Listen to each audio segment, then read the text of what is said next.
nunca, os pais, né? Que nunca tiveram um momento na vida que pararam, pensaram, analisaram e viram direitinho se para eles conseguiram estimular seus filhos. Às vezes a gente estimula muitos filhos, mas será que a gente estimula da forma correta? Será que a gente faz com que eles consigam depois, numa fase da adolescência e na fase adulta, terem, acima de tudo, autoconfiança? Para a gente falar sobre isso, o doutor Henrique Klausner, que é pediatra, está com a gente. Seja bem-vindo. Muito obrigado. E a gente comentava no intervalo o quanto que o estresse é importante para o indivíduo se manter, crescer e se sentir ativo também. O estresse é tudo na vida.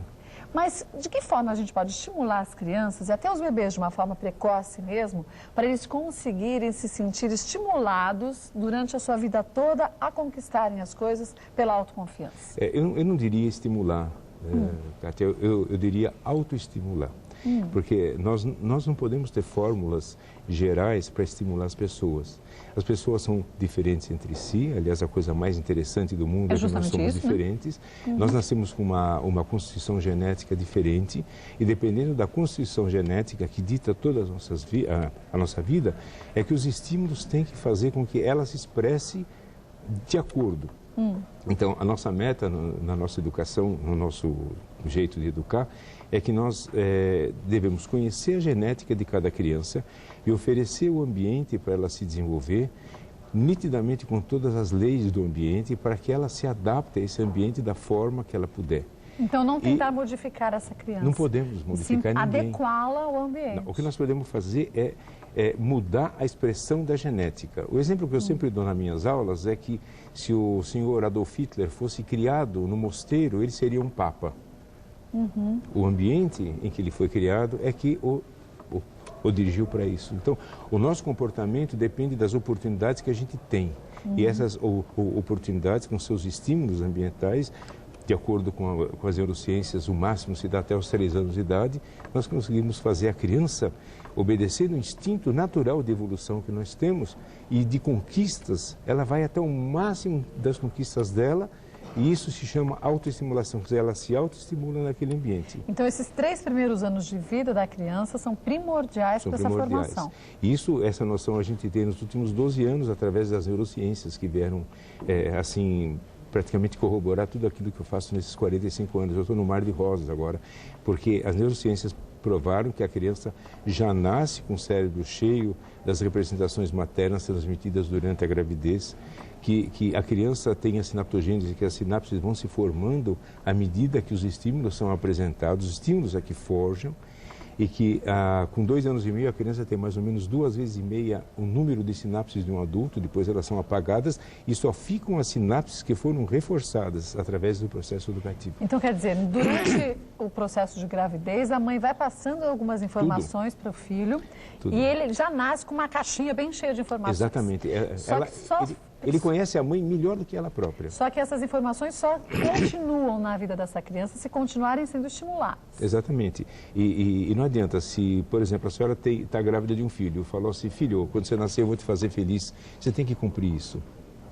Só que a felicidade, ele tem que conquistar ele mesmo. E aí é que os pais acham que eles podem dar felicidade, que eles podem mostrar o caminho, que eles podem fazer tudo. Não é bem assim. Eles podem mostrar as opções, como se fosse uma estrada, e a criança nessa estrada escolhe o caminho dela dentro das leis ambientais. Mas como fazer com que os filhos aprendam qual é o caminho? Como a gente estimular essa autoestimulação na criança para que ele busque o caminho correto, que é correto para a gente, né? Às vezes não o que é correto para ele. Mas sem fazer com que ele se frustre em algum momento. Olha, sem querer entrar em detalhes, porque os detalhes acabam com...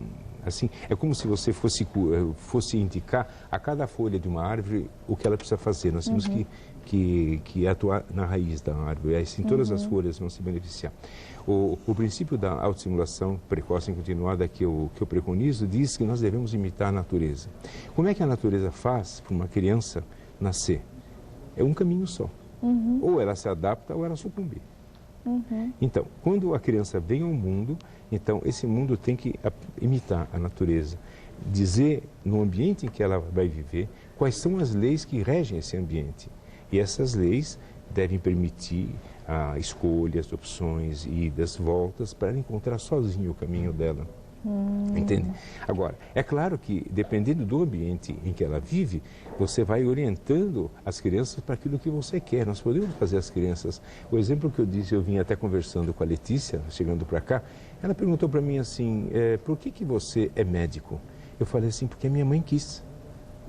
Sua mãe quis? Quis. Mas o senhor não queria ser médico? Eu não sei. Aí é que tem um negócio. Essa ideia foi posta na minha cabeça, porque eu sou descendente de família judaica. E toda mãe polonesa judia tem um filho de 2 anos que é o advogado e tem um filho de 3 anos que é médico. Então não teve escolha. Não, aí que tá. Foi formada na minha cabeça que eu ia ser médico e na minha família tem 3 ou 4 assim. Entende? Quer dizer, não é... Agora, se isso vai dar certo ou não, aí depende da genética. Mas não foi uma orientação adequada.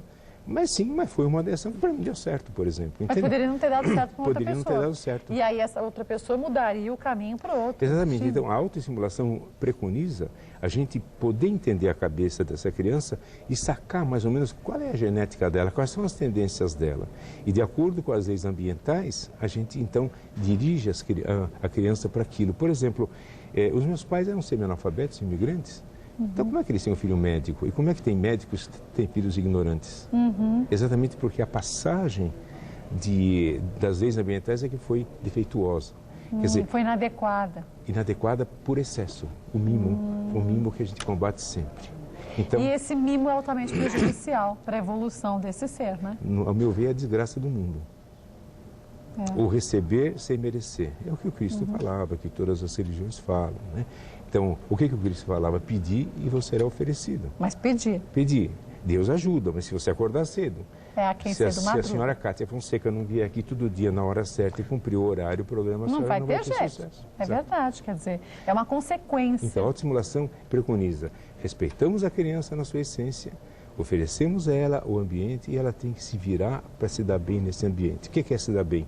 Conquistar a própria felicidade através da conquista de uma autoestima que só ela pode conquistar através de autorrealizações a partir de oportunidades que são oferecidas. Mas para os pais conseguirem atingir um objetivo desse, tem que ter muita sabedoria, né? Não, porque, precisa ter orientação. Eu digo sabedoria da gente perceber que a gente está criando um ser para ele decidir qual é o melhor caminho dele. É cultural isso, doutora. É cultural. Acontece que na nossa cultura o mimo é que prevalece. É a gente proteger. Se a gente pudesse colocar os filhos dentro de uma redoma de vidro, a gente protegeria. Então eles não seriam frustrados, eles não teriam problemas na vida. Então, mal sabem esses pais que o estresse seguido de frustração é a nossa mola propulsora. Nos meus livros, em todo agradecimento, eu agradeço a todos os meus inimigos que falam mal de mim, que me combatem. Eu também agradeço aos meus, porque eles me estimulam a crescer. Claro, me estimula a crescer e a provar que eu estou certo. Para mim, um não sempre foi mais estimulante do que um sim. O sim me acomodava, um não falava, Mas a senhora sabe por quê? Posso falar um pouquinho? Claro, pode. Porque todos nós nascemos com o instinto de 2 pontos. Os animais inferiores nascem com o instinto de viver, sobreviver, cumprir a missão, ser comido por um outro mais forte ou morrer. Mas nós temos o pensamento. O ser humano foi dotado do pensamento. E o pensamento nos permite criar as fantasias que o Winnicott falava. E as fantasias, o que são? São ideações, desejos, necessidades, opções. Por exemplo, eu queria vir aqui, então eu estou realizando um desejo, mas para isso eu tive que estudar 45 anos e escrever 4 livros. Pois é. Senão não viria no programa da Kátia. Você entende? Sim, então, sim. É a conquista. E o ser humano, então, para satisfazer as ideações, as necessidades e opções, ele tem que planejar, se pôr à luta, se esforçar e conseguir. Aí ele tem autoestima. E aí ele se sente feliz de verdade, né? Aí é que está o negócio. Conquista, né? A felicidade só vem de autoestima conseguida pelas autoconquistas. Em cima de uma autoconquista vem um negócio melhor. Então eu já tenho um Fusca, eu vou agora comprar um Jetta. E aí você vai evoluindo. Isso se chama evolução. Então o ser humano veio para evoluir. E a evolução só pode ser às próprias custas. Entende o que eu quero falar? Não depende de ninguém, da família. Por exemplo, então, se o mimo e a transmissão direta dos valores funcionasse, eu nunca poderia ter sido um médico, Kátia. Meus pais não tinham condições, nem alfabetização eles tinham. Mas eles sabiam ler números. Se a minha nota viesse menor que 6, era porrada. Não tinha erro. Outra negociação. Não, eu e minha irmã não tinha erro. Então não tinha jeito, quer dizer, ou vai... Mas vocês sabiam das consequências, quer dizer, se tirasse menos, é porque de uma forma ou de outra deixou de estudar, deixou... É uma forma diferente de educação. Eu posso falar uma coisa pela qual eu pode? sou muito combatido também, que é punição. Você acha correto punir? É a coisa mais certa do mundo. Mas a vida não pune a gente? Sempre. Se eu passo do limite de velocidade, eu não sou punida? Não, um exemplo Com uma simples. multa? Eu vou cismar que eu vou querer derrubar essa parede. Com a minha mão, eu vou dar um soco nela. Você vai ser punido, sua mão vai ficar doendo, vai doendo ou latejar quebrada. um tempão. Então os pais evitam punir as crianças porque eles acham que a tolerância é a base de tudo. Não é. Mas a criança perde limite. Menina, a tolerância não existe na natureza. Você construiu sua casa em cima do morro, Ela vai cair, não tem jeito? não tem. A natureza é pródiga, mas ela não é mãe, ela é madrasta. Então, se a gente imitar a natureza, para que a criança se adapte à natureza, ela não vai bater cara quando ela for grande, ela vai saber que ela tomar os cuidadinhos, não mexer nisso, não mexer naquilo, se ela for punida. Existem punições automáticas, como quebrar a mão numa parede, mas a partir do instante que a criança começa a andar, os limites têm que ser impostos. E a punição, o que é a punição? É perdas. É frustração para a criança. Não, ela tem que frustrar, mas tem que sair da frustração através da reconquista de uma perda. A única coisa que pune a gente é perder. Você já perdeu alguma coisa muito importante na sua vida? Já perdi muita coisa, já com isso ganhei outras tantas. Exatamente, porque você aprendeu. Se você não tivesse sido punida com a perda de alguma coisa importante, você nunca vai valorizar tanto teus pais quanto depois que eles falecem. É uma verdade isso. Então a criança, se não for punida na hora certa, a prisão vai punir depois. Mas não é por isso que a gente vê muitas vezes adolescentes completamente sem limites? Exato. Quer dizer, hoje em dia a gente vê isso. Jovens da classe média alta, de uma classe extremamente favorecida, cometendo delitos que você fala, mas da onde? Eles sempre tiveram tudo. E você sabe quem eles acusam? Os pais, Um trabalho feito há uns 10 anos atrás pela MTV, que eu li, eles falam assim, meu pai foi muito ruim para mim porque ele não me ensinou o caminho das pedras. E por isso que essa é a causa que a gente tem hoje, dentro da mídia científica, de filhos matando o pai, filho matando a avó, porque ele fica um dependente, porque não treinou competências, porque não precisou treinar, ele fica incompetente e dependente. Primeiro dependente da mamãe e do papai, depois da namorada, depois o dinheiro não vem, o pai não quer dar. Mas aí é um falso controle que a gente acha que tem para os filhos. Eu falava no começo do programa com a mama sobre isso. Às vezes, eu ensinei meus filhos a eles conquistarem as coisas. Exatamente. E a vida deles nunca foi fácil. Graças a Deus. As coisas não caem do céu para eles, não. Eles vão te elogiar. Sabe, o meu sogro é um cara muito sábio. Ele deve estar me assistindo, dar uma puxadinha nele. Ele sempre conta a história de um primo dele, que era muito levado. E o pai dele batia nele, dos dois ficarem desacordados. Puxa vida, hein? Depois que o pai morreu, ele nunca tirou fotografia do pai de perto do coração dele. Porque o pai ensinou ele. Ensinou ele a vida.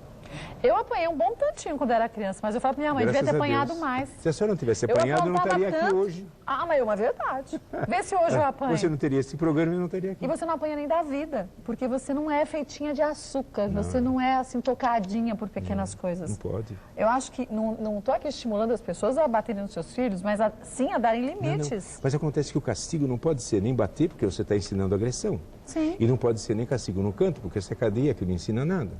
Tem que ser perdas. Assumir responsabilidades, Perdas importantes. Ou de acordo com cada fase, a criança tem uma perda. Até os 3 anos, ela perder por 2 horas ou 3 horas a amizade da mãe, que dá um já é muita coisa, já é muita coisa. Depois perde um lanche, perde um passeio, ele vai aprender. Mas aí a gente acha que é mais fácil a gente deixar o filho lá no videogame, porque ele não vai ficar enchendo a paciência da gente, do que a gente retirar o tal do videogame, quando você prometeu que tiraria se ele fizesse algo inadequado, aí você entra em 2 assuntos importantes, que é a terceirização. Não, a escola vai educar, vai educar. Quem educa são os pais. E o comodismo de momento. O comodismo, eu estou com preguiça, deixa ele lá. Não, mas isso é melhor do que ficar falando, né? Pois é, mas não pode. É carpe diem. Educação é todos os momentos, todas as horas, em todos os lugares, em todos os ambientes. E para a vida toda. Até dormindo você está educando o seu filho se você quiser. Aquela história de enquanto a criança dorme, você falar algumas palavras, algumas frases, isso estimula mesmo? Claro. A mente absorve aquilo como sendo a verdade? Sim, porque a exemplo do que as neurociências explicam dentro do útero, a criança está lá, formando o seu cérebro. Está ligadinha, e a mãe está transmitindo para ele através de um outro sensório que ainda não foi esclarecido. Ela ela transmite. Uma coisa muito interessante, que eu gosto de passar coisas que você não vai ler na mídia. Então, por exemplo, qual é o método de comunicação mais importante que nós temos? Eu acho que é o não verbal. Você já chegou quase onde eu quero chegar. Porque é o olhar. É o olhar. O que você está fazendo comigo? Eu não estou olhando para você? Sim. Estou vendo uma moça bacana, inteligente. Então, e através do olhar, a gente pode transmitir. O Adoniran Barbosa já falou de tanto levar frechada. E tem aquela música de Bossa Nova, esse teu olhar. Então, o olhar é a forma mais primitiva em que todos os animais inferiores se comunicam, e nós guardamos isso. Depois, o homem ganhou a mímica. Entende? Nós podemos transmitir, eu posso não falar nada para você transmitir uma série de mensagens. É verdade. Depois tem os gestos, a gente fala, gesticula. Até eu fiz um curso de oratória, onde o professor até ensinava como posicionar as mãos. E depois a verbalização é do ser humano, mas ele é o final da linha. Então transforma a verbalização na coisa mais importante e a coisa menos importante, porque através dela você engana para chuchu. Mas o seu olhar... Esse entrega. Esse entrega... É o primitivismo. É verdade. E o primitivismo é tão marcante em nós, por exemplo, eu estava até assistindo a maquiagem da moça, os lábios vermelhos. Você sabia de onde vem esses lábios vermelhos? De onde? A antropologia estuda, eu ia explicar para a Letícia, a antropologia estuda o seguinte, isso é um primitivismo do macaco. A antropologia explicou. A macaca, ela tem os órgãos genitais muito vermelhos. E o macaco se sente atraído por esses órgãos genitais vermelhos. Porque lá no cio ele fica ainda mais vermelho. Exatamente, mas como a mulher veste... É por isso. Ela transfere a imagem do genital para sua boca pinta de vermelho. Quanto mais vermelho, mais chama a atenção. Isso é provado pela antropologia, não sou eu que estou falando. Olha só que interessante. Tem tanta coisa interessante dentro da autoestimulação que você não faz nem ideia. Bom, o bom é que aí você vai voltar outras tantas vezes para a gente conhecer isso. Se eu for convidado, é um grande prazer. Convidadíssimo, eu largo está? até meu consultório para me Não, está convidadíssimo. Porque eu acho que essa é a melhor forma da gente aprender a não só educar, mas a se conhecer e escolher de que forma que a gente quer se comunicar. Né? Se eu tiver 30 segundos, por que o homem é tão agressivo? Por que existe agressividade no homem? Porque ele usa o pensamento para usar um sentimento primitivo. O animal mata para comer, ou para defender a sua fêmea, ou para defender o seu território. Ou alguns chimpanzés por maldade mesmo, né? Por prazer naquilo. Não, é por lazer e brincadeira. O chimpanzé brinca de derrubar a mulher do outro, brinca de enganar. Mas o homem usa a agressividade primitiva com a desculpa que ele também tem um macaco dentro dele, um leão dentro dele, mas para objetivar coisas que não são da natureza, né? Eu não preciso matar o cara para conquistar a mulher dele, eu posso ser melhor que o marido dela. Sim, mas é uma forma mais rápida de você eliminar alguém do seu caminho, né? É a terceirização. Quer dizer, é muito mais fácil eu derrubar alguém para assumir o posto dela do que eu me preparar para ser uma profissional melhor do que ela, para conquistar. Mas você pode ver que só faz isso quem foi mimado. Quem não aprendeu a conquistar. E quem tem uma visão primitiva ainda da vida, Exatamente. Né? Eu vou adorar tê-lo aqui mais vezes, viu? Muito obrigado, Kátia. Mas já temos muito a prestar atenção na educação dos nossos filhos, e não importa qual seja a idade dos seus filhos, nunca é tarde para a gente modificar alguns hábitos, né? Até na minha idade eu posso mudar. Mas claro. A minha esposa disse que mudou a vida inteira, ela me mudou a vida inteira. E muda. A gente vai se moldando de uma forma diferente, não é? Graças a Deus. E essa é a grande evolução, eu acho, da vida. É a gente poder modificar o que não nos agrada todos os dias. E aqui, olha, aqui você vai ter uma dica fantástica nesse livro. A autoestimulação precoce do bebê, do Dr. Henrique. Tem outros 3? Depois veio a autoestimulação da criança. Esse vai até a orientação até os 4 meses. Até os 4 meses. Da criança vai dos 4 meses aos 12 anos. Depois eu escrevi um apanhado sobre adolescência. E agora eu lancei a autoestimulação como indutora de sucesso educacional em todos os aspectos. Que é o ótimo. último que eu lancei agora. É o último? Devia ter trazido todos. Tá aí. Tá aqui? Aonde? Ele tá aqui. Tá na mesa, os meninos estão mostrando. Que legal. Autoestimulação e seus reflexos na educação. Global. Que ótimo. Bom, leitura aqui para a gente se informar para a vida toda. Eu acho que o essencial é justamente isso. É a gente aproveitar oportunidades como essa para a gente crescer. Crescermos como pessoas também, mas como seres humanos, que aí sim o crescimento é mais efetivo, né? Obrigada mais uma vez, doutora Henrique. Obrigado a você, Kátia, pela oportunidade. Espero mais vezes, viu? Lembrar só que você encontra os livros nas principais livrarias, hoje em dia pela internet, em qualquer canto você acha. A editora é a editora Marco Zero. Obrigada mais uma vez, viu? Kátia, gente, que legal, adorei esse papo. Bom, né?